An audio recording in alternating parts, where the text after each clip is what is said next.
Você já parou para perguntar, não sei se você já teve esses questionamentos, por que a gente faz o que a gente faz?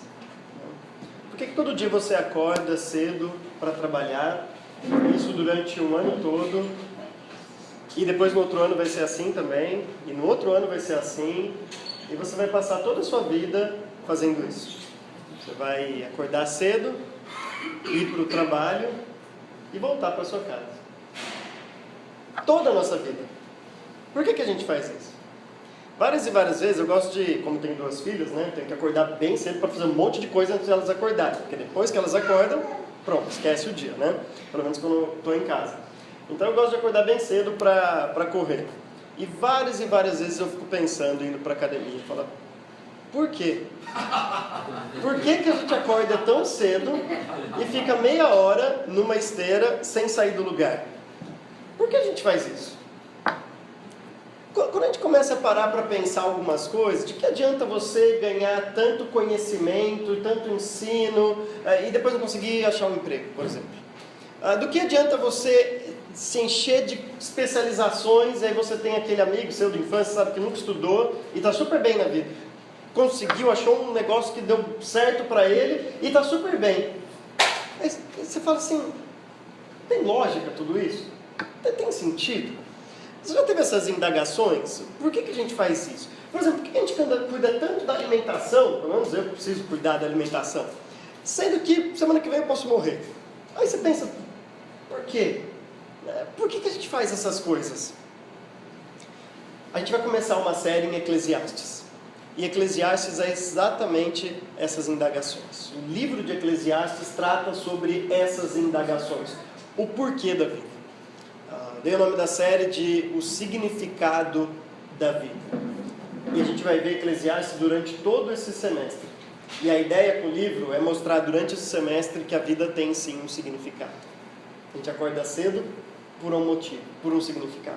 A gente trabalha por um significado. A gente cria os filhos por um significado.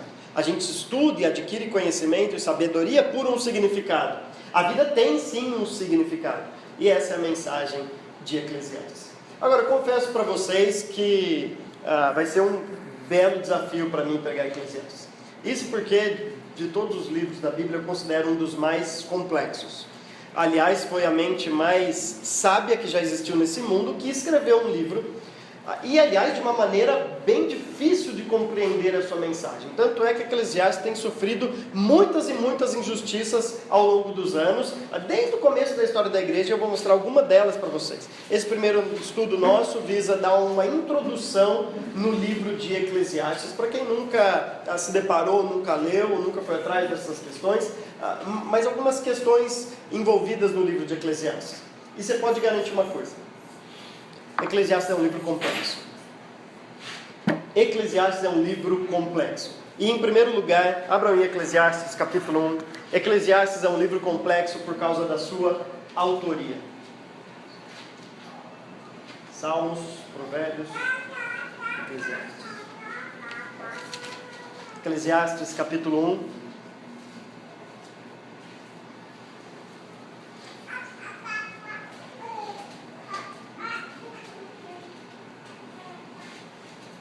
Eclesiastes capítulo 1 e versículo 1. As palavras do mestre, filho de Davi, rei em Jerusalém.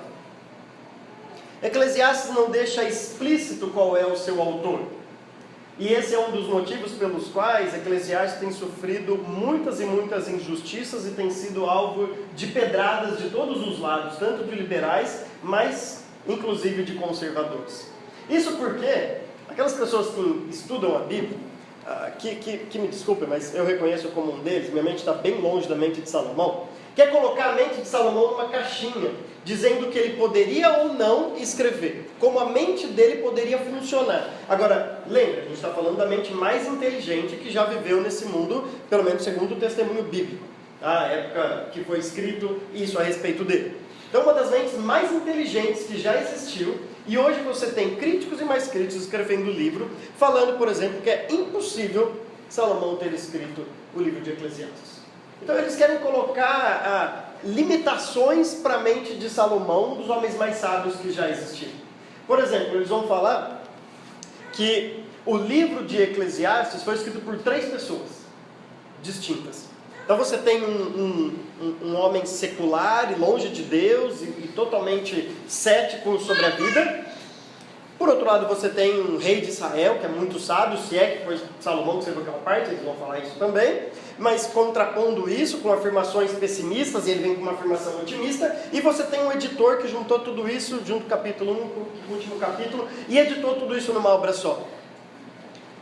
Se esses críticos, por exemplo, pegassem o jeito que eu faço o devocional, eu gosto de fazer devocional escrevendo, eu abro a Bíblia e escrevo os meus pensamentos. Aliás, se um de vocês for ler, esse é o motivo pelo qual ninguém vai ler meus devocionais nunca. Porque vocês vão pensar assim, o Rafael tem esquizofrenia, ou alguma coisa do tipo. Porque, ora, você está agradecendo a Deus por alguma coisa que você leu, mas logo depois, é como as nossas orações, logo depois você já está questionando, ou você está pedindo alguma coisa, você lembra de uma outra coisa, mas Salomão não pode fazer isso, para os críticos. Se Salomão escreve num versículo mostrando que a vida é sem sentido, e no versículo logo depois ele vai mostrar qual é o sentido da vida, para os críticos são 2 autores distintos. Uma mesma mente não pode ter esses 2 pensamentos juntos, e a nossa mente funciona assim. A nossa mente muda constantemente quando a gente pensa e avalia as coisas. Agora imagine então a mente de Salomão. Alguns autores também vão acusar Salomão, e vocês vão ver durante a série, de Salomão se aproximar muito de algumas filosofias gregas, principalmente o estoicismo e o epicurismo. Só que essas filosofias gregas vieram bem depois. Salomão é do ano de 950 a.C. Então eles vão falar que é impossível Salomão escrever influenciado por essas filosofias. E aí eu pergunto, a mente mais sábia do mundo, refletindo sobre as opções do que pode dar significado para a nossa vida, não poderia chegar na mesma conclusão que Epicuro chegou tantos centenas de anos depois? Para os críticos isso é impossível, mas para mim é totalmente possível entender isso. Não há motivo plausível, não há motivo aparente ou motivo concreto para a gente não atribuir a autoria de Eclesiastes para Salomão. Talvez com 2 exceções no texto. O primeiro é esse versículo 1, escrito em terceira pessoa. Agora, provavelmente, mas não necessariamente, porque você tem alguns escritores proféticos no Antigo Testamento que falam palavra de Isaías, visão de Isaías, e depois ele descreve a sua visão. Que também pode ter sido alguém que colocou só um título no escrito dele, depois, sem problema nenhum. E talvez o finalzinho, que volta a ser escrito em terceira pessoa. O mestre colecionou muito provérbios. O que também não é estranho para a literatura bíblica, porque Deuteronômio, que a autoria de Moisés, o Pentateuco todo, termina narrando a própria morte dele. E a gente sabe, obviamente, que não foi ele que escreveu sobre a sua própria morte. Provavelmente Josué, alguém inseriu aquilo ali. Mas de maneira nenhuma eles olham para Deuteronômio, jogam no lixo e falam assim, isso aqui não presta porque alguém inseriu a morte de Moisés lá no finalzinho. Muito pelo contrário, continua se falando, Deuteronômio é de autoria mosaica. Foi Moisés que escreveu Deuteronômio. Da mesma maneira, um final editorial para o livro de Eclesiastes de nada impede a gente crer numa autoria de Salomão. Agora, por que é importante falar sobre isso? Por que é importante falar que Salomão escreveu o livro? Isso é extremamente necessário para uma compreensão correta de Eclesiastes. Porque lembra que eu disse que Eclesiastes sofre muitas injustiças? Alguém já defendeu que Eclesiastes era uma obra que você tinha há muito tempo, já escrita, de um cético, de alguém pessimista olhando para a vida, e aí um sábio judeu pegou essa obra e foi debatendo com ela, contrapondo ela. Então, o problema é que a gente entende Eclesiastes de um jeito. A gente entende Eclesiastes com 2 verdades ali. Uma verdade que não é tão verdade assim, que é a verdade de um cético, olhando a vida, e aí um editor ou um sábio contrapondo essas ideias. Agora, quando a gente defende uma autoria unificada, foi Salomão que escreveu todo de Eclesiastes, essas passagens que aparentemente aparecem ou soam como pessimistas, soam como desesperadoras, você já leu Eclesiastes, talvez tenha essa sensação, soa como a vida não faz sentido nenhum e não tem lógica a nossa existência, elas desaparecem. Porque a gente está falando de uma mesma mente que não acreditava nisso. Uma mente que sabia que a vida tinha significado. Agora, de fato, Eclesiastes é um livro complexo por causa de sua autoria. Então, a maioria dos críticos e talvez até os conservadores vão falar que foi algum rei de Israel, que também era filho de Davi, da descendência de Davi, lá perto da vinda de Cristo, lá para o segundo século antes de Cristo que escreveu, que não pode ter sido Salomão. E na verdade vão falar com vários autores que escreveram juntos. Mas eu defendo que foi Salomão que escreveu o livro de Eclesiastes. E isso, vocês vão perceber nos estudos, é extremamente importante para a gente compreender o livro de Eclesiastes. Agora, Eclesiastes também, ele é complexo por causa de alguns termos que aparecem. Alguns termos que são difíceis da gente traduzir ou entender, porque são exclusivos do livro de Eclesiastes, ou nele ganham um significado muito mais complexo. O primeiro, não tão complexo assim, é o próprio título do livro. Vem do segundo versículo, o primeiro versículo já traz essa palavra, quando escreve as palavras do mestre. No segundo versículo diz o mestre. Essa palavrinha hebraica kohelet é o nome do livro hebraico, e em grego é Eclesiastes, de onde sai o nosso nome em português. Então o que era o kohelet, ou o que era o Eclesiastes? Eclesia em grego é uma assembleia, um ajuntamento, uma reunião com um propósito determinado. Eclesiastes é quem ajunta isso, é quem reúne todo o povo. Agora, não só convoca, mas é ele que discursa nessa reunião. É ele que proclama as verdades, é ele que preside essa reunião. Então, esse kohelet é alguém que juntou um grupo de pessoas, mas ele não só convocou, ele juntou com o fim de ensinar.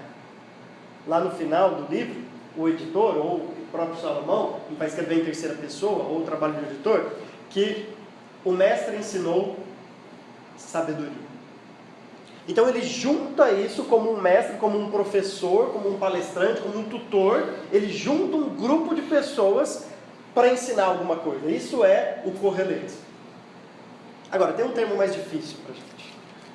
E esse termo é extremamente chave para entender o livro de Provérbios, porque ele aparece mais aqui do que em qualquer outro livro, disparadamente. Quase 75% das vezes que aparece no Antigo Testamento está aqui em Eclesiastes. É o termo que aparece no segundo versículo. O segundo versículo, não precisam ler, diz assim: Hebel, Hebelim, Amar, Kohelet, Hebel, Hebelim, Hakol, Hebel. Por 5 vezes a palavra Hebel aparece. Primeiro eu vou mostrar o que significa essa palavra Hebel, para depois tentar mostrar como que seria uma tradução bacana e legal desse versículo no português para a gente. O que é Hebel?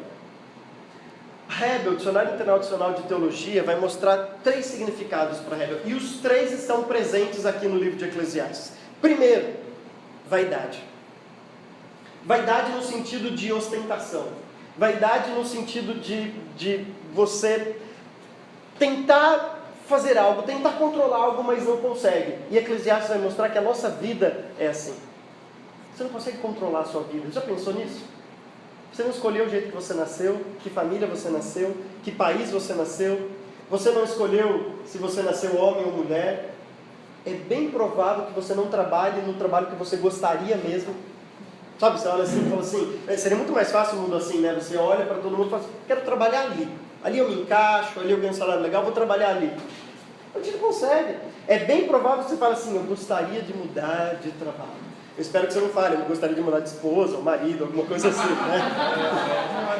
né? Mas eu gostaria de mudar alguma coisa. Por que não muda? Porque a gente não tem total controle sobre a nossa vida. E quando a gente para pensar isso é vaidade, é loucura, a gente não consegue controlar a nossa própria vida. Eclesiastes vai mostrar isso. Isso é um dos significados da palavra Hebel.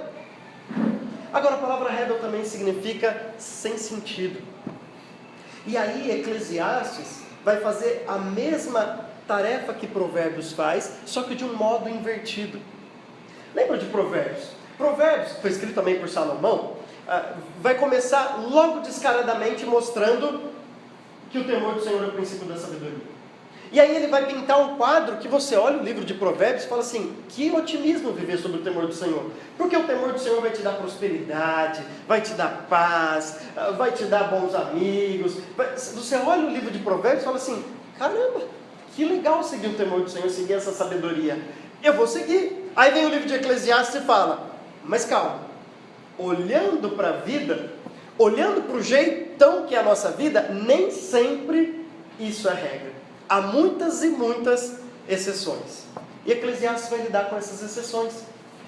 Você tem alguém que estuda muito e trabalha, e ele chega lá com 50, 60 anos e ainda está capengando na vida.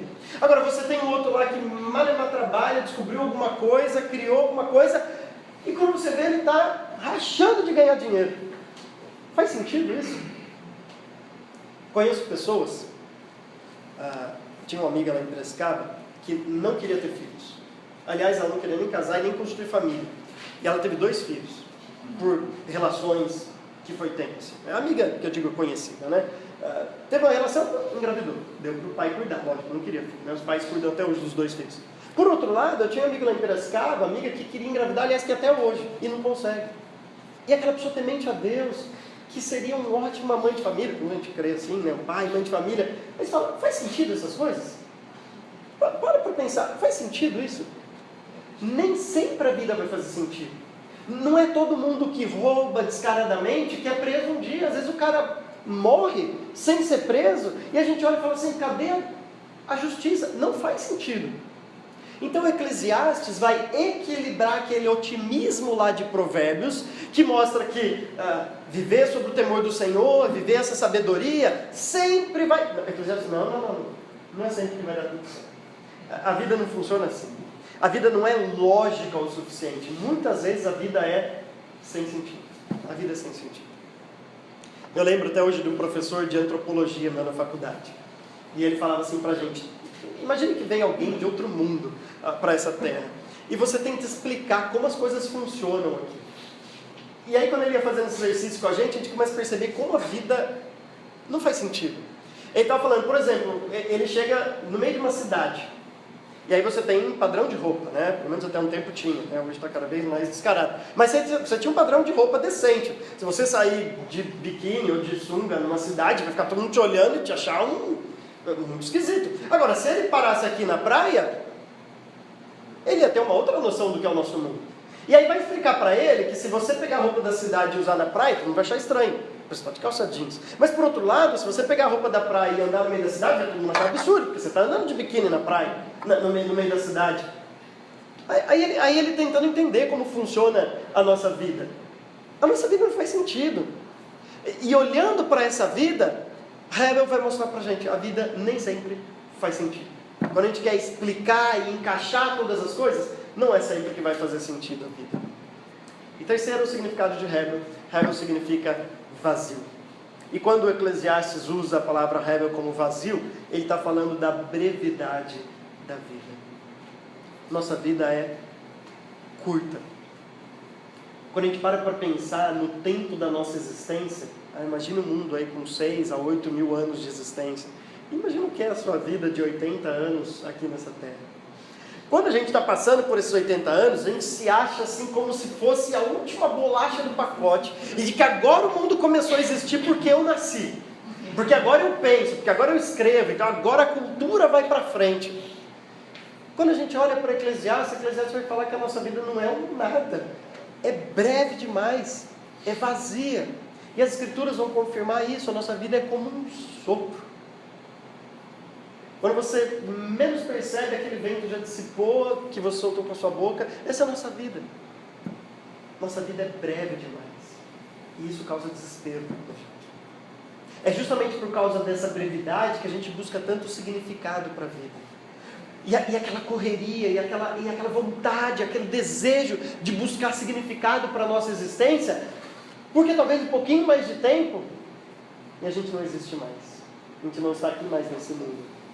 E aí a gente se pergunta, para que então a gente viveu aqui? Para que a gente existiu? A vida às vezes é vazia. A vida é muito breve, muito curta. Isso é Hebel. Então o versículo 2 diz, Hebel rebelou. essa expressão hebraica é como se fosse um superlativo, do tipo santo dos santos. É para dizer que o lugar lá era santíssimo. Como você não tinha essa palavra santíssimo, eles usavam santo dos santos. A mesma coisa, Hebel Hebelim, é o vazio dos vazios. É a vaidade das vaidades. Ou seja, é uma vaidadezíssima. É um vazio tremendo, enorme. É o vazio dos vazios. É o sem sentido de tudo que é sem sentido. E aí, amar correlete, diz o mestre. E aí ele repete, Hebel Hebelim. O vazio dos vazios. É um vazio enorme. E aí como se alguém perguntasse para ele, mas o que é esse vazio? O que é sem sentido? O que é inexplicável? E a última frase do versículo 2 diz, Hakol Heb. Kol é a palavra todo. E quando ele usa preposicionado, Hakol é o todo. Tudo. O todo é Heb. O todo é sem sentido. Agora, não se assustem. Porque talvez essa seja a premissa óbvia e inicial de Eclesiastes, mas não é essa a conclusão. Porque lembra que eu disse, Eclesiastes vai fazer o oposto de Provérbios. Provérbios inicia mostrando o temor do Senhor é o princípio da sabedoria. Eclesiastes já começa com uma visão pessimista, ou aparentemente pessimista. Tudo é vaidade, nada faz sentido. A gente não consegue explicar nada. Por outro lado, Provérbios vai desenvolvendo esse temor do Senhor e mostrando o problema de se afastar dele e de se afastar da sabedoria. Eclesiastes vai fazer o contrário. Eclesiastes vai reduzir a nossa mente à loucura.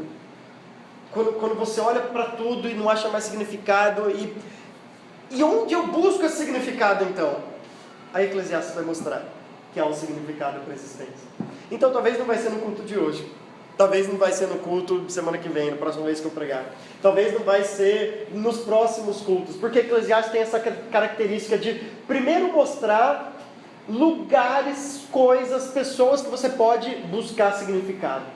E para todas essas coisas, fora do temor de Deus, que é de fato onde a gente deve buscar, Salomão vai dizer, isso é vazio, isso é sem sentido. Isso é vaidade, isso é ostentação, isso é loucura, isso é insensatez. E aí quando a gente esgota tudo, e aí quando depois você olha e família não traz isso, e trabalho não traz isso, e amizades não traz isso, e nada, saúde não traz isso, um bom físico não traz isso, dinheiro não traz isso, quando você esgota tudo, aí vem a conclusão de Eclesiastes. Agora, Eclesiastes também é um livro complexo, por causa da sua estrutura. E mais uma vez, se a gente negar a autoria de Salomão, e a gente vai ter que negar que foi Salomão que escreveu o livro inteiro, perde-se a sua estrutura. Porque daí é um compilado de coisas, um emaranhado de escritos, de escritores que foram lá cruzando informações. Agora, como tem muita gente que defende que Eclesiastes é uma série de informações jogadas ao lento, ao acaso ali. Agora, quando a gente decide e opta por uma unificação da autoria, o livro tem uma harmonia. O livro tem uma estrutura lógica. E eu queria mostrar essa estrutura lógica para vocês do livro, porque, mais uma vez, é extremamente importante para a gente compreender a mensagem de Eclesiastes. Eclesiastes segue um padrão quiástico. O que é esse negócio de quiástico? Né? O que é esse quiasmo? O quiasmo é quando o autor daquela época escrevia algumas informações como A, informação B, informação C, informação D, ou e em diante, e depois ele voltava no sentido oposto, fazendo alusões a essas ideias, agora D, C, B e A. E geralmente, no centro desse quiasmo, bem ali no centro, no miolo, é onde encontra-se a mensagem principal. Eclesiastes começa com uma introdução e uma saudação, uma conclusão final. Versículo 1 inicia, o capítulo 12, a partir do versículo 9, é a conclusão de Eclesiastes. Depois, a gente pode chamar de B, né? Chamando isso de A e A. A parte B aqui e a B aqui vai mostrar como a nossa vida é breve e sem sentido. Tanto no começo do livro quanto no final, Salomão vai mostrar como a nossa vida é breve e nossa vida também é sem sentido. Depois, no C e no C aqui embaixo, Salomão vai mostrar para a gente a incapacidade da sabedoria de prover um significado para a gente. a sabedoria em si, é incapaz de prover um significado para a vida. E Salomão vai mostrar isso. Depois, no que a gente pode dizer que é o D e o D, já está no D, né? No D e o D, é o papel do tempo na existência humana. Aquele texto bem famoso de Eclesiastes, há tempo para tudo. Há tempo para nascer, para morrer. Agora, por outro lado, contrapondo isso, eu vi um texto lá embaixo falando assim, é melhor você estar na casa de luto do que numa casa de festa. É o papel do tempo na existência humana, especialmente a brevidade do tempo. E no meio disso tudo, capítulo 3 até o capítulo 6 de Eclesiastes, no miolo do livro, naquilo que é a mensagem principal, Eclesiastes vai tratar do temor do Senhor.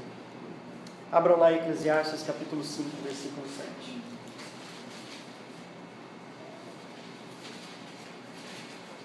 Que eu considero um versículo-chave para o nosso entendimento de Eclesiastes.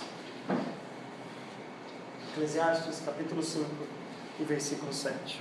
Está nesse miolo, no meio. O texto diz assim: em meio a tantos sonhos absurdos e conversas inúteis, tenha temor de Deus. Em meio a tantos sonhos absurdos e conversas inúteis, tenha temor de Deus. Então, Eclesiastes não pinta um quadro negativo da vida, pelo contrário, ele pinta um quadro muito otimista da vida. Eclesiastes vai mostrar que vale a pena trabalhar. Eclesiastes vai mostrar que vale a pena constituir família. Eclesiastes vai mostrar que vale a pena viver, mas desde que vivamos do jeito correto. Desde que vivamos sob o temor do Senhor. Como é isso? É o que a gente vai ver nas séries. Como buscar esse temor do Senhor e como buscar um significado para a vida é o que a gente vai ver nas mensagens de Eclesiastes. Então eu queria voltar para aquelas perguntas lá do começo. Você já um dia colocou a cabeça na cama, no travesseiro, e já teve essas indagações? Por que eu faço isso todo dia? Por que a vida é assim? Quem decidiu que a vida ia ser assim? Por que eu trabalho todo dia? Por que eu tenho que estudar todo dia? Por que essa rotina que nunca acaba e parece que eu vou morrer nessa rotina? Por que tudo isso? Para que serve tudo isso? Há um propósito, há um significado em tudo isso? Se você já teve essas indagações, o livro de Eclesiastes é exatamente para tirar essas indagações da sua cabeça. Agora, a gente não vai fazer isso numa mensagem. A gente não vai fazer isso semana que vem. A gente vai fazer isso conforme a gente vai analisando o livro de Eclesiastes. Por isso eu queria convidar você para, durante essa série, voltar para essas indagações. Deus gosta das nossas indagações. Tem muita gente que acha que a gente não pode indagar Deus de alguma coisa. Mas quando a gente olha para Moisés, para Abraão, para os salmistas escrevendo, eles falam assim: Deus, e aí? Você está olhando para a minha situação? Não está olhando para as minhas indagações? Não está olhando para o que eu estou fazendo? Faça isso com Deus. Agora, faça isso de coração aberto, porque eles faziam isso de coração aberto para terminar os seus escritos falando: agora eu entendo. E se satisfazer com a resposta que Eclesiastes vai dar, que Deus vai dar para a nossa existência. Não a resposta que você espera, talvez. Porque daí a sua indagação vai te levar ao afastamento de Deus. Mas se você estiver aberto para a resposta que Deus vai te dar, e se contentar com a resposta que Deus dá, aí a sua indagação, pela busca da existência da vida, vai te trazer satisfação, vai te trazer um alívio. E aí você vai entender o porquê que você faz o que você faz. Essa é a série de Eclesiastes. Eu espero que Deus fale muito aos nossos corações durante todo esse tempo que passaremos estudando esse livro. Amém?